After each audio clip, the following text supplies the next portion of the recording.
अस्सलाम वालेकुम dear students जैसे कि हम पिछली वीडियो में हमने 6.4 के क्वेश्चन स्टार्ट किए थे। Very very important exercise, paper point of view से बहुत इंपॉर्टेंट वाले, इसमें क्वेश्चन शॉर्ट भी हैं, लॉन्ग भी हैं, बहुत ज़बरदस्त एक्सरसाइज है और इसको हम थोड़ा सा आराम से करेंगे ताकि आपको बेटर अंडरस्टैंडिंग हो सके। और अगर कोई प्रॉब्लम हो तो कमेंट्स में दीजिएगा ताकि आपको कोई कन्फ्यूजन हो तो आपको बताया जा सके।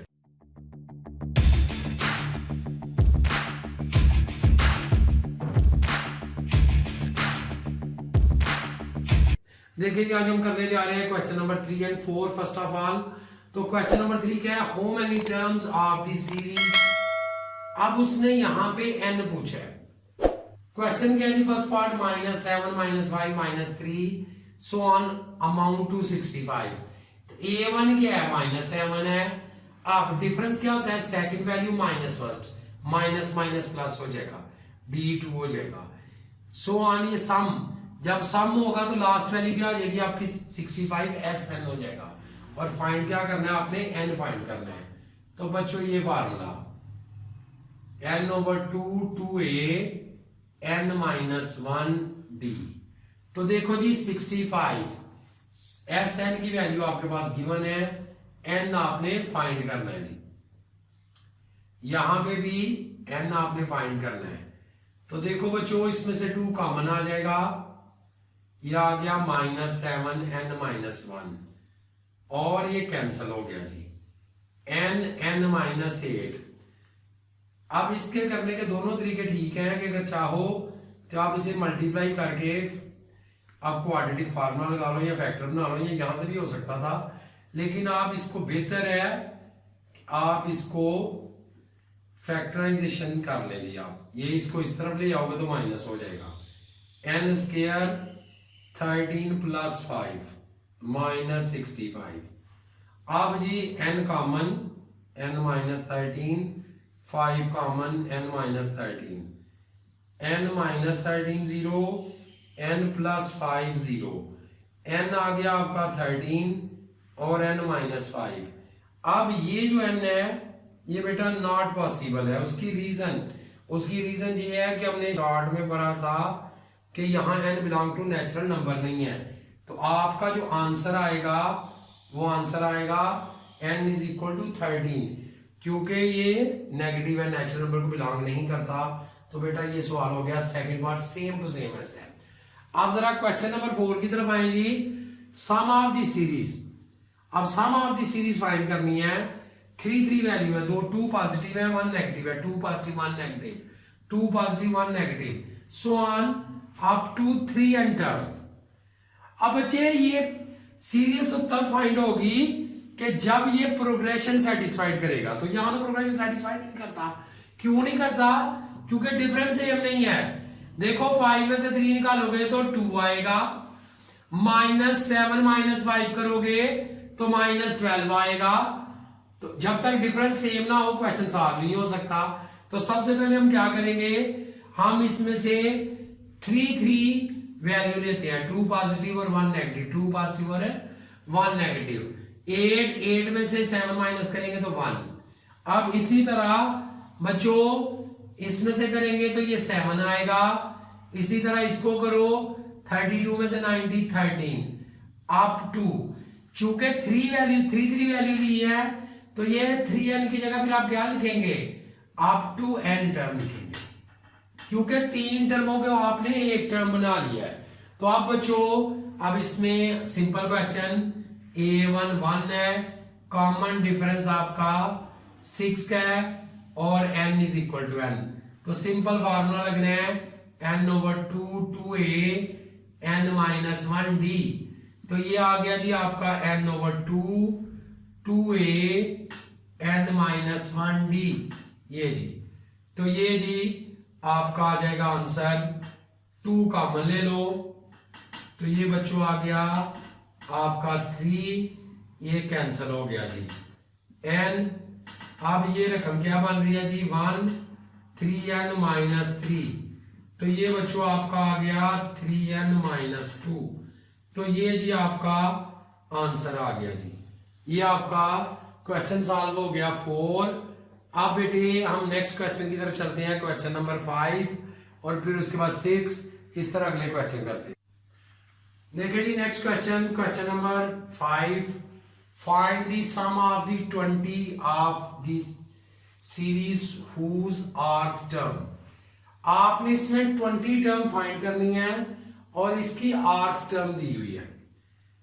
अब देखो बच्चों 20 टर्म हमें तो पता है फार्मूला कौन सा लगना है, फार्मूला तो डेफिनेट है, अंडरस्टूड ये लगना है। लेकिन इस फार्मूले लगाने से पहले हमें हमारे पास n भी होना चाहिए, a1 भी होना चाहिए, d भी होना चाहिए। तो इसको किस तरह फाइंड करेंगे? हम इसको लिखते हैं हिज आर्थ टर्म। देखिए उसने आर्थ टर्म ये दी है। अब r की जगह हम 1 2 3 4 पुट करके देखते हैं तो हमें पता चल जाएगा कि एक्चुअली ये सीक्वेंस है क्या। देखें जी r की जगह पहले 1 पुट करेंगे तो ये वैल्यू आ गई 4, फिर 2 पुट किया तो ये वैल्यू हो गई 7, फिर 3 पुट करेंगे 9 है तो 9 और 1 10, और फिर बच्चों आप 4 पुट करेंगे तो इतनी वैल्यू काफी है, क्योंकि आपको पता चल जाएगा कि ये सीरीज क्या है जी, ये सीक्वेंस क्या था जिसकी सीरीज बन रही है अप टू 20 टर्म। आपने 20 टर्म तक फाइंड करना है। इसका मतलब ये हुआ कि फर्स्ट टर्म आपकी 1 4 है और डिफरेंस आपका 3 है और n आपका 20 है। तो अभी देखो सभी चीजें आपके पास हैं, फार्मूले में वैल्यू पुट करो और आंसर ले लो जी। 20/2 2a और यहां पे 20 - 1 d, तो ये आ गया जी आपका 10 8, 19 को 3 से करोगे 57, तो ये बच्चों आपको आ गया 65, तो आंसर आ गया 650। तो ये बच्चों आपका आंसर हो गया जी। आप इसी तरह most important question, question number 6 देखें जी। If Sn n 2n - 1 find the series. तो सीरीज के लिए बच्चों जरा देखो, तो सीरीज ये बनती है a1 a2 a3 a4 so on an, ये होती है जी आपकी सीरीज। तो आपको चाहिए क्या, इसमें आपको a1 a2 a3 a4 इस तरह वैल्यू चाहिए। तो बच्चों एक फार्मूला जो सिर्फ इसी सवाल में यूज होगा वो ये है, an इक्वल है Sn और Sn - 1 के इक्वल है जी। अब सबसे पहले इसको पहले हम सॉल्व करके देखते हैं, फिर उसमें फार्मूला लगाएंगे जी। देखें जी ये आपका आएगा, जब आप इसको सॉल्व करोगे Sn 2n square minus n multiply कर लिया जी। अब आपने इसको मल्टीप्लाई किया जी। अब इसमें वैल्यू पुट करोगे 1, अब आएगा 1 का स्क्वायर और 1, तो क्या बच्चों वैल्यू आ गई 1। फिर S2 पुट करोगे, जब आप 2 पुट करोगे यहां पे भी 2, तो आ गया 4 4 2 8, 8 में से 2 माइनस करोगे तो 6। इसी तरह 3 जी, बेटा आपने यहां 3 पुट किया है, स्क्वायर लोगे 9 18 और ये 15 हो जाएगा जी। अब इसी तरह S4 ये आएगा 4 का स्क्वायर माइनस 4 16 32, उसमें से 4 माइनस करो 28, तो काफी है इतनी वैल्यू, इनको पुट करके चेक करते हैं जी। अब देखो जब आप यहां लिखोगे A1 और बेटा S1 ये हमेशा सेम होते हैं, क्योंकि जब आप 1 लिखते हैं तो ये A1 भी है और उसका सम 1 का 1 ही होता है। अब ये आपका आ गया A1, A2 किसके इक्वल है, इधर भी 2 पुट करोगे S2 माइनस S1, Sn और Sn - 1 से मतलब प्रीसीडिंग वैल्यू से पीछे वाली वैल्यू। अब देखो बच्चों S2 क्या था 6, S1 1, तो वैल्यू आ गई 5, A2 की वैल्यू आ गई 5। अब A3 S3 माइनस S2 ये आ गया 15 माइनस S2 क्या था जी 6, तो वैल्यू 9 आ गई। A4 की वैल्यू जी S4 माइनस S3 28 माइनस 15 तो 13। तो बच्चों जरा गौर करो, तो A1 क्या है 1, A2 क्या है 5, A3 9 और 13 सो ऑन। तो ये बच्चों आपकी सीरीज बन गई। क्योंकि इसमें डिफरेंस आप जरा गौर करो तो सब में 4 4 का जी। अब जी नेक्स्ट क्वेश्चन की तरफ चलते हैं। अब जी बहुत इंपॉर्टेंट क्वेश्चन, क्वेश्चन नंबर 8। ये लॉन्ग क्वेश्चन है, अभी 7 क्वेश्चन रहता है जी। 8 क्वेश्चन पहले, if S2 S3 S5 are the sum of 2n 3n 5n term of an arithmetic progression show that, ये हमने प्रूफ करना है। तो जरा बच्चों स्टेटमेंट पे गौर करो। तो वो कह रहा है कि जो S2 है वो 2n है। तो एक्चुअल हमारा फार्मूला होता था वो ये था n/2 2a n-1d। अब ये फार्मूला है। अब वो यही कह रहा है कि S2 किसके इक्वल है 2n के, कि S2 की जगह यहां अगर आप 2 लगाओगे तो n की जगह आप 2n इस्तेमाल करोगे, और जब ये 3 करोगे S3 तो उसकी जगह आप 3n यूज करोगे जी। और इसी तरह जब आप 5 लोगे तो यहां पे 5n यूज करोगे जी। अब जी आपने इसको जी प्रूफ करना है जी। तो हम इसको राइट हैंड साइड से बच्चों लेते हैं। 5s1 माइनस S2 ले जी। अब इसको सॉल्व करते हैं।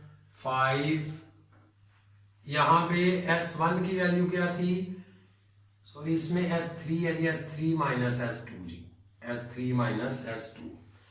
अब जी S3 की वैल्यू क्या थी इसमें 3n/2 2a, इसको अंदर ही मल्टीप्लाई कर लो 3n d माइनस d, और फिर 2 S2 की वैल्यू जी, S2 के आपके पास यह आएगा 2n/2 2a, और इसको भी मल्टीप्लाई करो 2n d माइनस d। तो अब बच्चों कॉमन इसमें निकल सकता है n/2, n/2 कॉमन आ जाएगा। इसको 3 से मल्टीप्लाई करोगे, अब इसमें आपने कॉमन ले लिया जी n/2। अब 3 से मल्टीप्लाई करें जी, 6a 9n d minus 3d। अब n/2 बाहर है तो -2 से मल्टीप्लाई करेंगे, 4a minus 4n d plus 2d। तो अब ये आ गया जी n/2, 6 में से 4 निकाले जी तो ये 2 हो जाएगा, 5n d माइनस d। अब जी 5n/2 2a। अब बच्चों इसमें आपने d कॉमन ले लेना है। जब आप d कॉमन लेंगे तो गौर करें तो ये किसके इक्वल है S5 के। तो बच्चों ये आपका प्रूफ हो गया जी, S3 माइनस S2। अब बेटे ये आपका प्रूफ हो गया। तो आज की वीडियो यहां तक ही जी। कल इंशाल्लाह इसमें बड़े ही इंपॉर्टेंट लॉन्ग क्वेश्चन है, कल उनको इंशाल्लाह डिस्कस करेंगे। अल्लाह हाफिज।